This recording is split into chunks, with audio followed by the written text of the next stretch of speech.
We're here in the Chicken Sour's flagship restaurant store. Yep, the OG, first one. The OG. We're joined here by David and Cohen. Do you want to give yourself a little bit of an introduction? Hello, I'm David, founder of Chicken Sour's. Hi, my name is Cohen and I am head of events for Chicken Sour's. Nice. So I'll direct this first question at you, David. So tell us how Chicken Sour's all got started. Well, that was a long time ago we started, nearly 10 years ago now, we'll be 10 in May. The very quick version is Carl, my co-founder, and I met at a festival, Latitude Festival, actually, Nice. back in 2011. I'd been tasked to set up a pop-up restaurant for an operator there, and Carl was there invited as a guest, and he jumped on a pass to rescue the team that was going down, and we hit it off and went on a amazing journey of some fantastic pop-up dining experiences while we both carried on our jobs, respective jobs. And then Chicken Sour's was born on the back of my scooter one day when we came up with the idea to create the world's best chicken shop. Nice. And what was it about fried chicken that you were like, this is the route that we want to go down? We always wanted to have a very simple menu. And Carl and a few of our friends, Pat and Ash and Glyn, had all been working on a fried chicken product for another project and got really into it, the science behind it, and just to nail this incredible fried chicken that we did at a few of our pop-ups. And it was so popular that we decided to branch out and open a restaurant. Amazing. And I did a bit of background into you guys, and I read an article from like 2016 where it was mentioning like gochujang, which is like well ahead of like now what we know is like Korean foods. Like I think everyone knows about it. You can go to a store, you can see it. What made you go down like the Korean fried chicken route, like especially like? I don't think we're Korean fried chicken. Our chicken is prepared in the same method that the Korean fried chicken is, in terms of the double blanch and the brine and the coating and the blanching and then the twice fried. But I think our menu is more Southeast Asian inspired rather than just Korean. Of the Korean element, there's a few elements, some gochujang, samjang back in the day and bits and pieces like that. But also there's a lot of Chinese influence, some Thai influence, and some Vietnamese stuff. And we just love Southeast Asian flavors, and they work so well with fried chicken. And our chicken is like a vehicle for these amazing flavors. And also at the time, any fried chicken was all kind of Americana, very heavy, deep fried everything, mac and cheese, onion rings, all that side of things. And for us, we wanted to be more of a kind of elevated dining experience. So we have amazing kind of fresh, light, zingy sides and sour cocktails to go with it, just to keep it kind of fresh and light. Amazing. And like when you started this, what was it, almost like 10 years ago now? How's like the I guess like restaurant industry or even like the food industry changed since then? Like how have you seen it evolve? Well, it's a completely different beast now. It's been through kind of different financial scenarios that have impacted the hospitality industry massively. But I think now, I'm going to sound like a grumpy old man, but it's changed in a way that I don't feel that you necessarily need to be that good to be successful anymore. You need to have great content and you need to get loads of influencers in. If you get the right influencers in and your product is great, you're going to have queues out the door. And that is an interesting scenario for me. It's not something that I'm that comfortable with. I'm from a trained hospitality background, from Michelin star restaurants to casual dining restaurants, but hospitality is my lifeblood. And that's not what I was trained or brought up on. For us, it's all about being the best version of yourselves that you can be, the attention to detail, the hospitality, the service, the quality of food, the environment, the tunes, everything comes together to create a fantastic dining experience, not just what you see on a reel. Yeah. Well, I guess by this a key to like longevity, like you've been around, like I said, this store's almost 10 years old. What advice would you give to someone who's just starting their business, who wants to have that? Because visual aspects, they're great, but they're not necessarily like as sustainable as like having a good product, someone could say. Like what advice would you give someone who is looking to start a business? Well, the barriers to entry to hospitality are very low. You know, you can start on the street, you can start in a dark kitchen, you can get a spot fairly cost effectively. So barriers to entry are quite low. So a lot of people come into it. To help stand out, I would say, have a fantastic product, be really passionate about it, stick to your values, don't jump on the trends, stick to what you do, be an expert in your field, don't try to be all things to all men, and just do what you do and do it the best that you can and create a great culture within your business. You know, for us, it's all about, we look after our customers first, and our team, and our local community and our suppliers, and then we feel the bottom line will sort itself out. But if you flip that, and you're looking after the money first, then I believe you're not necessarily going to have a great business. You know, I think nowadays people are looking for businesses that have a bigger why than just money. Yeah. So that authenticity. Yeah, aspect 100%. to it. And is there anything like along the lines of like from opening up the store to now that was like your I made it moment? Is there anything that like springs to mind where you're like, wow? This is it, no? Surely. Yeah, this is it. We made it. We're on a Together podcast. I think in hospitality, I speak for myself, but I presume a lot of other hospitality operators, you never have that moment. There's no I made it moment.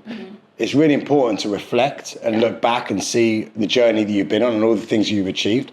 But it's not about one moment because there's always something going on. You always want to evolve. You always want to be better. There's never a utopia where you can sit still in hospitality.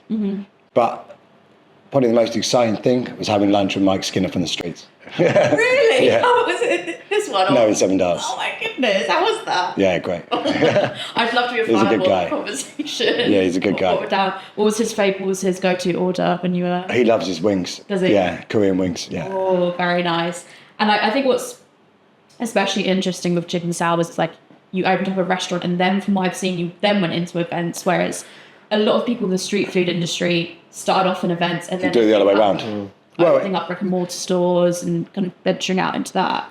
What was the sort of like? Well, it's a really interesting question because we started off doing pop-up events, then we opened restaurants, then COVID came along and smashed the hospitality industry.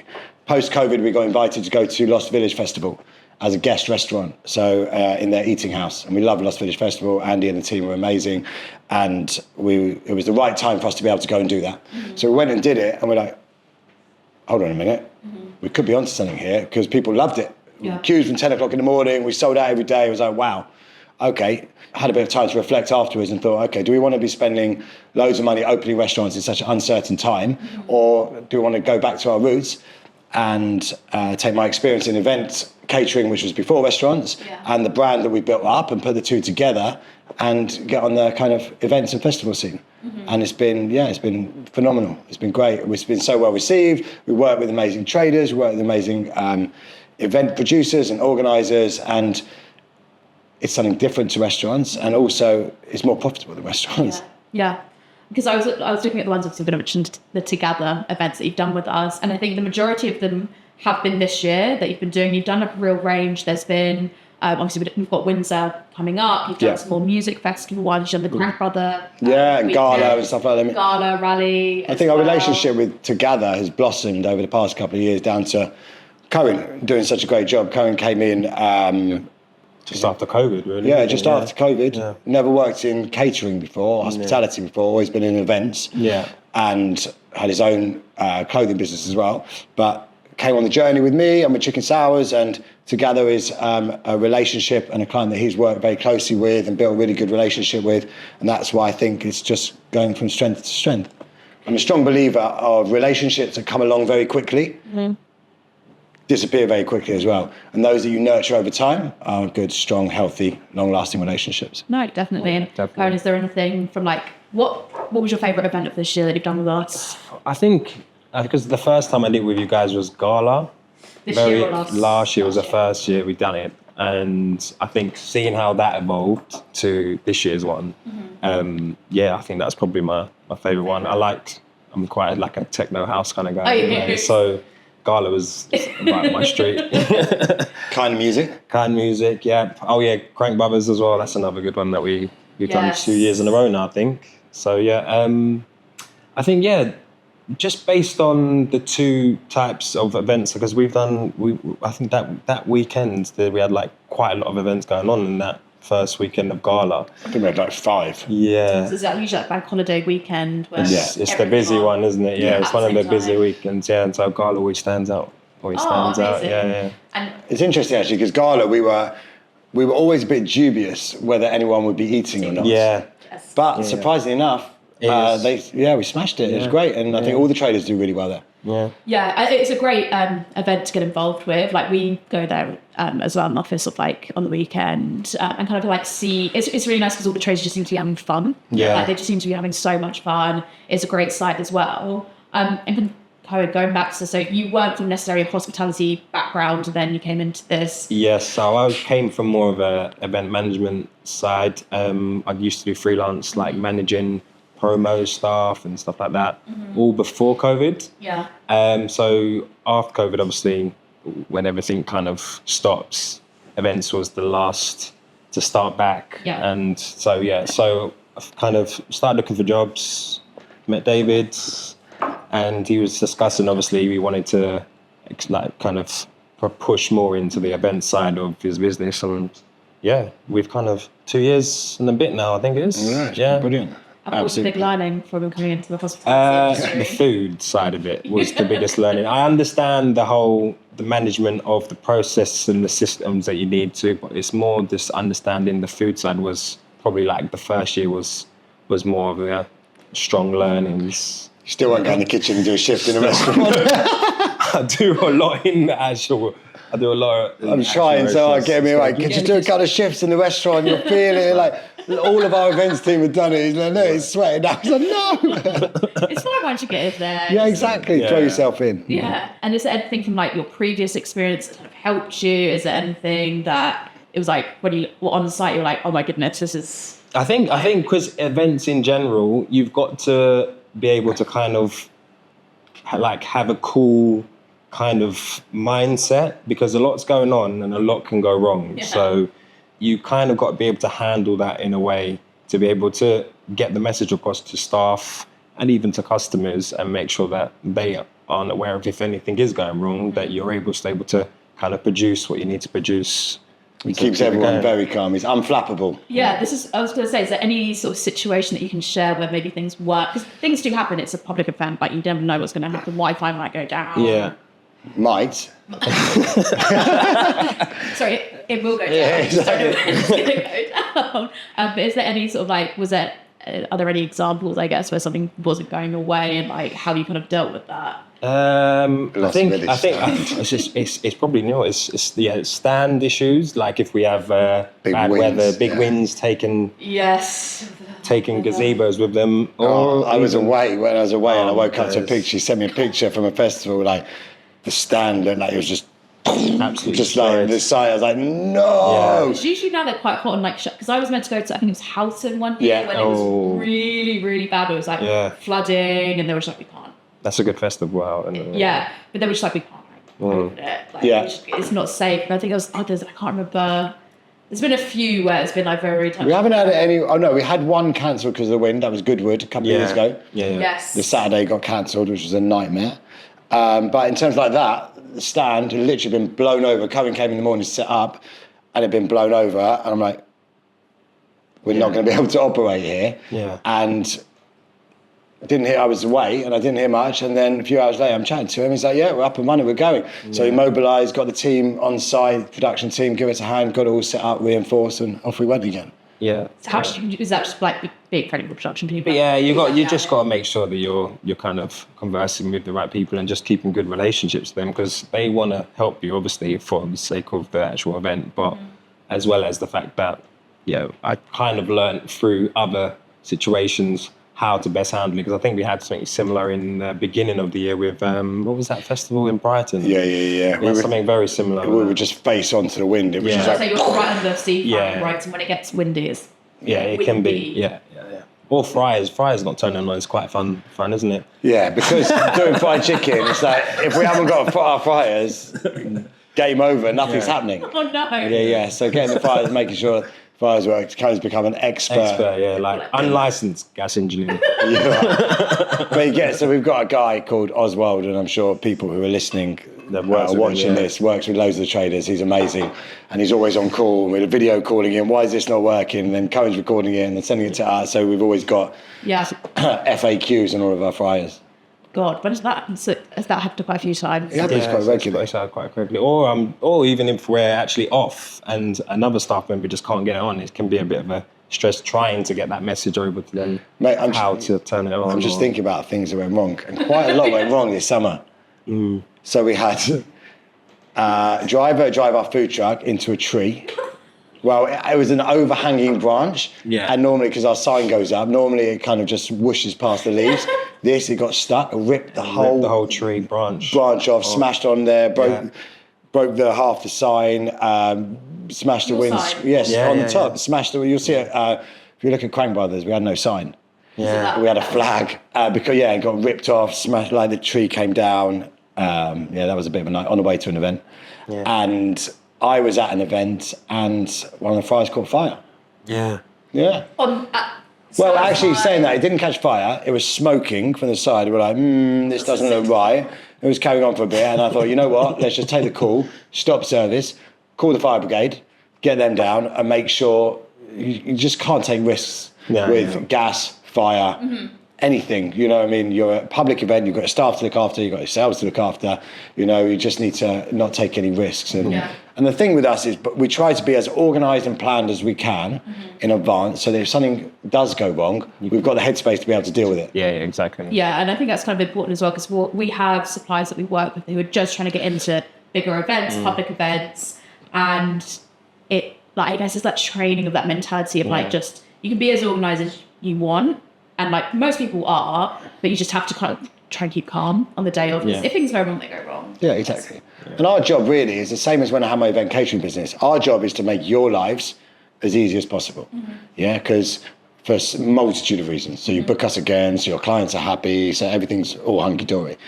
And when we used to, in the event catering world, have dinners for 500, 600, we'd have weeks and weeks of planning and meticulous equipment lists and staffing lists and hours and everything, getting everything locked down in your event pack. So a week before, you've got it locked. If the event manager gets run over by a bus, then someone else can pick it up and run that event.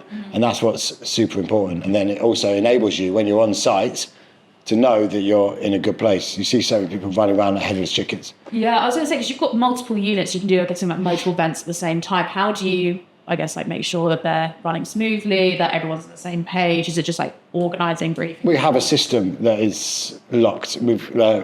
We do all of our prep off-site, so it's all prepared, and we pack it in a way that everyone knows. You can count your stock easily, you can manage your stock easily, you can see it.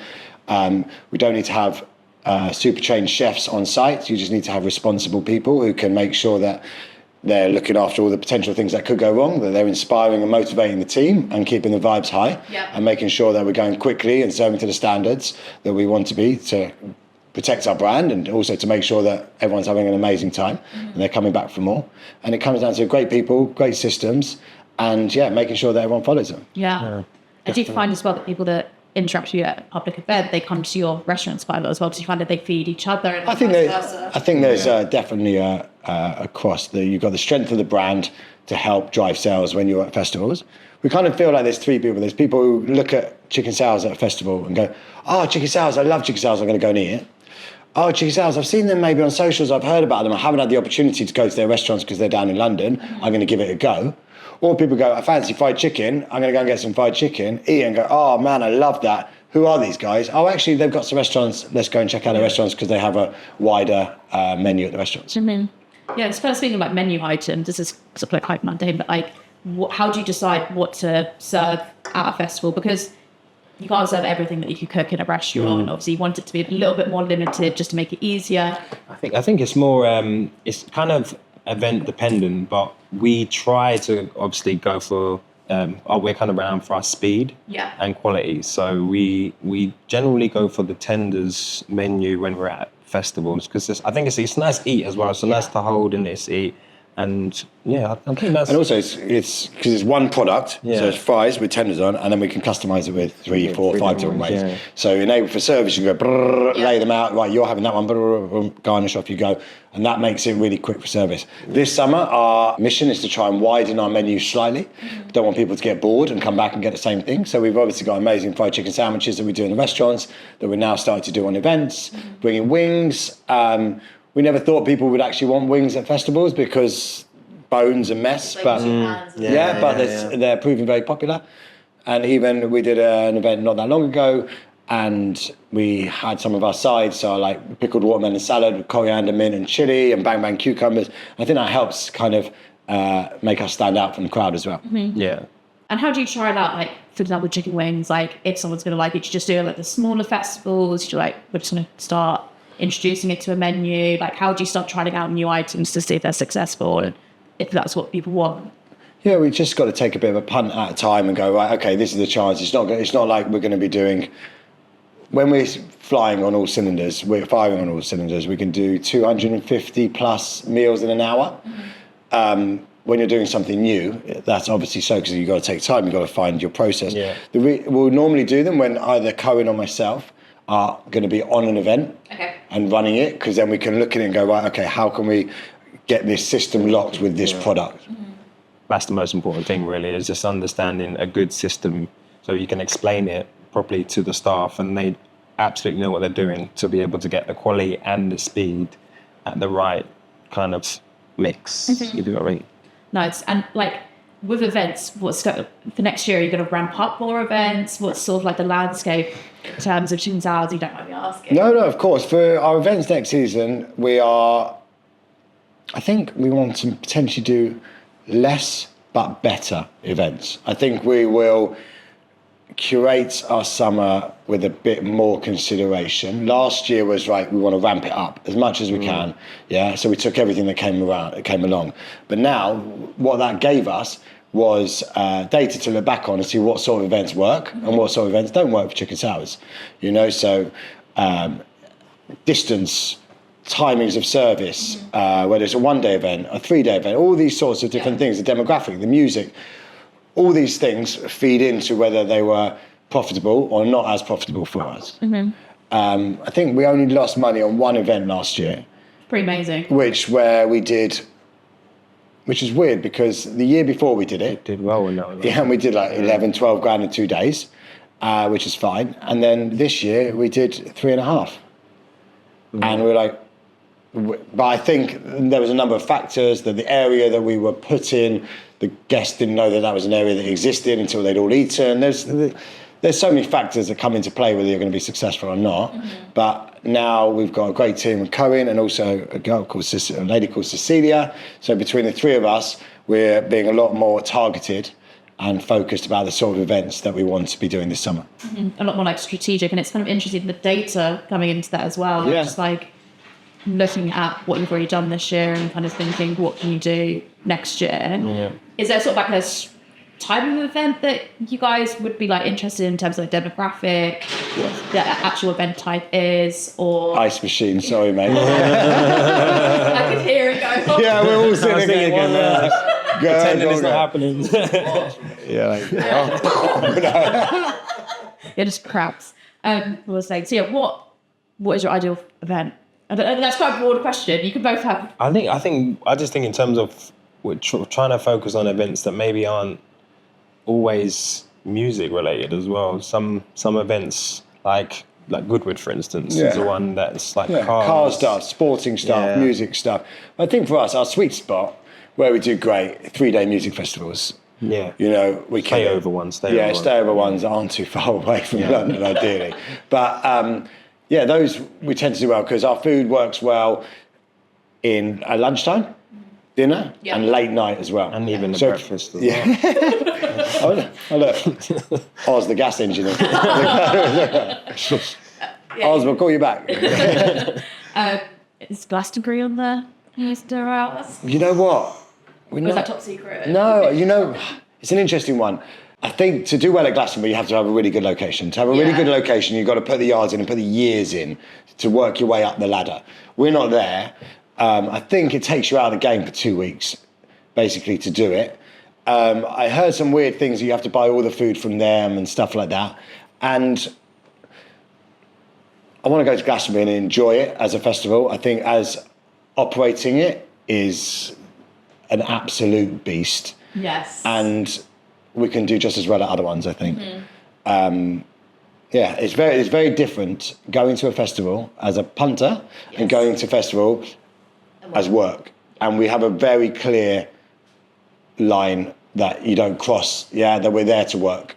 We look after our teams, we make sure they do shifts so they can have do a day shift, have a night off, then have that day off afterwards, then work the night. We do our rotors very carefully so people can go and enjoy themselves, but especially as managers and owners, that you're there to work, it's your business, So you have to take the decision based on the commercial decision rather than you want to go and see that DJ. Yeah, and I was thinking with 3 day, because I've been like a hospitality staff on 3-day events, and like the third day you're tired a lot of the time. Like you've already been there longer than 3 days. You've been like hauling stuff. Like how do you keep staff motivated by the third day? I think it's just the type of stuff we've kind of collected throughout. They kind of just understand our working culture, I guess, really, don't they? So also we look after them really well. Yeah. So we look after them well regarding pay.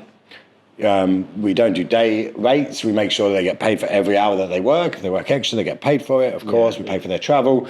We've got a whole collection of tents, sleeping bags, bed frames, lights for those who don't have it. So they've got a nice setup. Wow, it's all kitted out there. For when they're there. Yeah. We have a big box of staff food that obviously they go and eat from all the traders, but they've got breakfast stuff because it's a hard one to get breakfast because always breakfast traders got big queues and you're there and you want to get. So we've got coffee machine at some of them.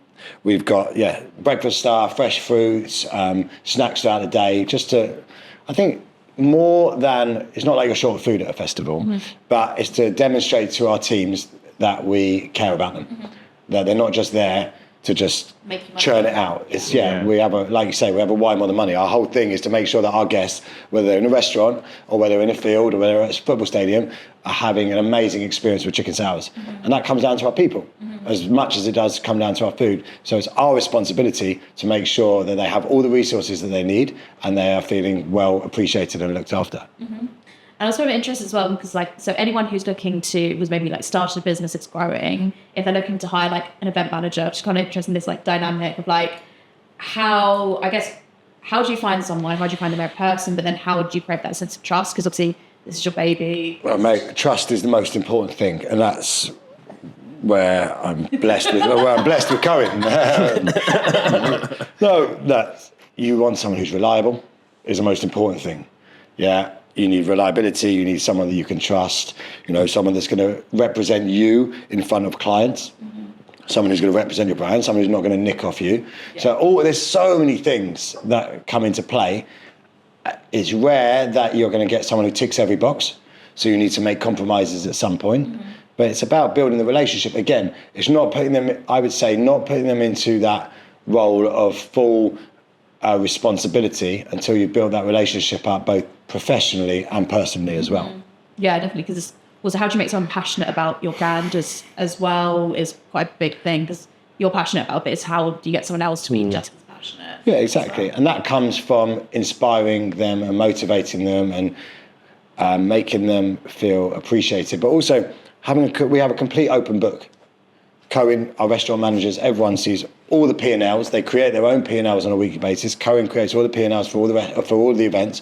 We see what we do. We see there's full visibility. So it's not just going and working. It's actually working with chicken sales. You're learning how to run a business because you're working with a founder who's got a complete open book and will bring you into everything. And then we incentivize people by giving them bonuses on how they perform at the festivals and events. Amazing. It's really nice to hear. Like I said, it's just like, I think people who start their business are so precious of it. Sometimes it's like letting go can be quite hard. Yeah, of course it is. It's the hardest thing. Yeah. I was having a conversation yesterday with an event company who are investing into a new project that they want us to work with them on. And I was talking to the founder, and obviously I'm the founder as well. And we both know that you could, at the event that it's at, just sell slop and you'd probably sell as many portions as you would. But no, it's both our reputations are there, and it's maintaining those standards because we care so much about our brands and our businesses. And kind of going on to sort of like collaborations, 'cause we were just speaking beforehand about Hashcart. What is it that you look for in a collaborative brand, I guess? Like what a relationship? Yeah. We don't just go out and do, like, you get PR agencies messaging all the time. We have a client who wants to do a collab. For me, that's not a collaboration. That's like a paid partnership. Collaboration is when like-minded individuals or businesses or brands come together for good. The most random one that we did, which wasn't, there was still a relationship there, was we did something with Bicep. As in the DJ? Yes, the duo. And I saw they brought out a hot sauce. So I just messaged them on Instagram going, look, I love what you guys do. I love hot sauce. Let's do something together. And they're like, yeah, cool. We love chicken sours. Let's do something together. I was like, wow, this is amazing. And then that's how it started. And then we ended up doing a collaboration. We've done some wings with their hot sauce and a fried chicken burger. And it was good timing because it was when they were doing Crank Brothers. Yes. We launched it all around the same time. Amazing. Yeah, so it was great, and had lunch with them in the restaurant. Great guys, and really passionate about their food, as well as their music, obviously. So it was, really nice to connect. But in terms of food brands, it's people we have a relationship with. You know, we've done stuff with Jane at the Begging Bowl, well, she was at the Begging Bowl, and like the Rangoon sisters, Emily and Amy, do amazing Burmese food, and Mandy at Sambal Shock, and Karan from Hoppers, and who else? Josh from Berber and Q just down the road. We opened our restaurants on the same day. Back in the day, Nad and Chris from Bredos. So it's just anyone that we feel there's a connection from, or someone that we feel we can help give them some exposure through our platforms. So most people say you always want to be the smallest person in a collaboration because you get the most out of it. But sometimes when we're working with someone who doesn't have as much exposure as we do, it's more satisfying and fulfilling actually to be able to give them that exposure. Oh, so nice. I think this is what comes across, like, especially in like the small street food, smaller like catering industry, is like there's a sense of community, kind of like you feel people's passion quite quickly, and if they're passionate, people are very quick to help each other out. Yeah, I think Cohen can massively champion that side of things, the relationship that you built with all the other traders and how everyone's... I'd say that you kind of, obviously, when you're obviously going through the whole thing together, you gain a kind of an understanding of what things are difficult and what things aren't. It's very much everyone wants to help each other with like things that you might be missing and stuff like that. So I think it's just a given that if someone's short something and you've got it, you're going to give it to them. Is there any examples that you can think of? Chips always towards the end of a festival, everyone's like, who's got chips? Who's got chips? Who's got chips? And someone's got loads, someone's run out, someone's this, or blue roll, or gloves. Just like the necessities and things like that you may not have ordered enough. Yeah, because we had a baked bird on like the first one we did, and they were saying that Gully, like I think it was their gas canister like froze, and Gully would check to use ours for a bit. Or there was another event as well where like the chicken wings didn't get delivered. So like someone next to me was like, look, just have mine for now. We've got enough, like your stuff will come in tomorrow. Exactly. Here. I think it's a feeling that people realise how the feeling that you're going to have if your gas goes down or if you can't trade for whatever reason. And you wouldn't want to wish that upon your worst enemy. You wouldn't want to watch someone just sitting there going through that as well. So you'd want to be able to help them if you can. So, exactly. You know what they're going through. Yeah, kind of sort of stepping in and helping out. Yeah, exactly. It will come around as well, like karma's a thing. Yeah. Like, too true. Yeah, so they'll step and to help you out. What is the key to a successful event? That's quite... Ooh, I think there's so many things. Well, a happy customer, I'd say, is the most important thing for us, is make sure good quality food, happy client, I'm trying to think what else. You know, make some money. Make money, Well, that's what it comes down to. We're in hospitality. It's funny because when you're in the hospitality business, you give so much to your customers, but people realize you're also a business that needs to make money as well, you know, and that's why we go out and do what we do. You know, we're blessed that we're in an industry that we love what we do, and we get to meet amazing people and work with amazing people and see some great shows and stuff like that. But we're there to make money. So it's interesting who you ask what a successful event is. And for us, it's like keeping all the stakeholders happy is our thing. And all the stakeholders are basically our customers, our team, our clients, your clients, you know, EHO people, you know, and the business. Yeah. And if we can keep all of those, and also all the other people who work on the events, we always want anyone who comes into contact with Chicken Sours to have a positive experience. So for us, it's like if someone's working on the event, we make sure that we look after them as well, because it's all one big family, really. I think that's really important. And obviously we're at a point now where this seems to be like working really well. It seems quite a good routine. Is there any advice that you'd give yourself when you're just first starting this out, in 2015 or before that? Is there any advice, like one bit of advice? Get more vans, less gazebos. Gazebos are such a pain in the ass to set up and take down. When we have the van, we can just drive it in. And everything's there, and not everything's there. Everything's level. Everything's fantastic kit. You've got extraction. You've got your hot water. You've got everything you need in this beautiful little setup. You've got your tunes. You've got some warmth. You've got everything you need.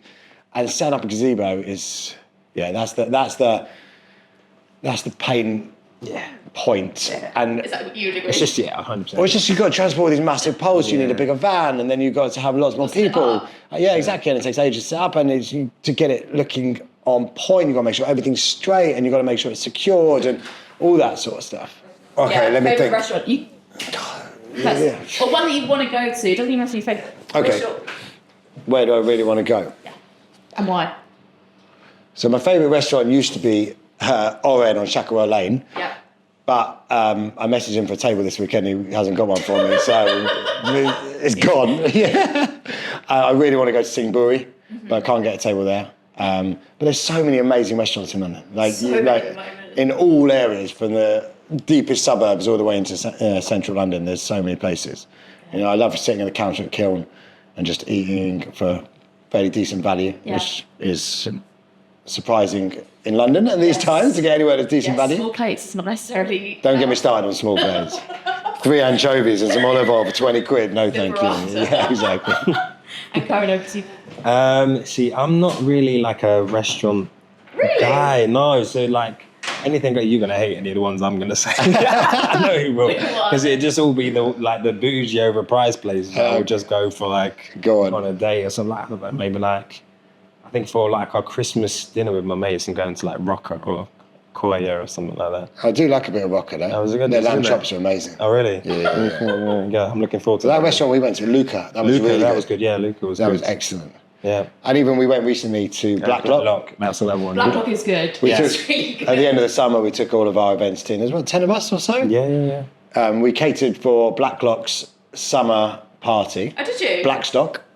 For their team, and that was great. And then we went down to their restaurant, took all the team out for end of summer, say thank you to everyone for working so hard. Their sides are really good. I think I had the sweet potato, and it was really smoked. That cheesecake though. I wanted to And try they it serve so it at the badly. end as well. And it's just like the family style one. You're like, don't stop. Yeah, Eric, one of our event managers, because there was just a corner left, they go, here, take the whole thing. He's like, what? He's like munching away, he's loving it. Roast dinners, apparently they're roasted. Yeah, they look incredible. Really, It's really hard to get actually a seat for that roasting. Yeah, you have to, because I booked, is it the Pig and Butcher? One in Highbury? Oh, the cow. I can't remember. There's one. I had to book, honestly, a month and a half in advance. Yeah, in Highbury, go to Draper's Arms for a Sunday roast there. That's amazing. Yes, and I'm trying to do so Blacklock, but you literally, even for 2 people, 2 o'clock. Really? Yeah, and they're spreading. They've got quite a few restaurants and they're big. Yeah. I mean, we went on a Monday night to the one in Shoreditch. It was packed. Yeah, they're I went smashing to one it. in Covent Garden, right? Oh, what, in Soho downstairs? Or have they got one in Covent Garden as well? Yeah, maybe? I'm trying to think where it was. I think it was more Covent Garden way, Okay. but it was so good. What's your dream event to work at? Any event in the world? Oh, in the world. Yeah, this is global. It's a tricky one, isn't it? That is a tricky one. All the decent events that we work at, the ones I really want to go to, I'm either away or we've got loads on and I get shoved onto a rubbish one because everyone else wants to work on the decent ones. Oh, yeah. He doesn't tell you how stressful they are. These and Lost Village is probably up there, isn't it? Yeah. Glasgow, would you want to do Glasgow? Not me personally. Probably Howland. I wouldn't mind. Howland. Yeah. There's Or that secret garden party as well. Not sure how much eating is going on there. Yeah. I remember I went to Secret Garden when I was much younger, way younger. I think I had one meal over the whole weekend. 4 days. That was one of the ones I worked at the bar, and I was at the 24-hour bar. It was horrendous. Carnage. Because it was open for 24 hours, and I did the 6 p.m. until 6 a.m. shift. Oh. It was tough. It was very, very tough. So definitely maybe not that one. So Houghton and Secret Village. Lost Village is a great one. Lost Village is great. It's great. But I mean, I think this summer's going to bring along loads of new festivals that we haven't been to, which we're really excited about. Anyone in particular that you... Let's wait and see if we get them first. Yeah. What would be your dream event? Oh, if I was... I don't know. I'm trying to think... Honestly, more like the ones where people are eating a lot of food. Like, if I wanted to make money... Like, I'm trying... Or just to go to. The bike show that we do. Okay. Like the what is it called? Yeah, bike shed. That's quite good because people just drinking ale and they want good food. Yeah. And it's in London as well, so it's only like a day event, but it's quite fun. Like it's just like really old vintage bikes around. Nice. Everyone's just in leather and really cool. Yeah. So like it's quite a fun event to do. So that's probably like it's ones along that sort of vein. Stand out, quite unique. Yes, but then people are going to probably come up and be quite chatty as well. I appreciate what you're doing. Exactly. Perfect. I think I enjoyed the rally actually as well. That's rally, really that's like a little up and comer rally. It's Scala's sister. Scarlett's, yeah. Event, Rally so it's was only been good. on for 2 years. So that's all new music, isn't it? Yeah, Is there a lot of new music? I think it is. The first year was anyway. I It was think. like very South London based. Yeah, that's probably right. I like it. Maybe that's why I haven't been. Yeah, that's probably right. The jazz festival we did as well. That was Boiler Rooms one, Jazz Cafe. Oh, okay. Yeah, we didn't do that. No, I didn't hear about that. We'll have to talk about that. One that we didn't do. That's quite a cool one as well. 'Cause it's just Yeah. Yeah. Thank you so much for joining us. Pleasure, Thank you thanks for for hosting having us in your store. It looks amazing. Come down Chicken Sales in Haggerston. See you out in the fields in some of our events, and can't wait to see what next year holds for you. Definitely. Yeah, thank you. Thanks for your time.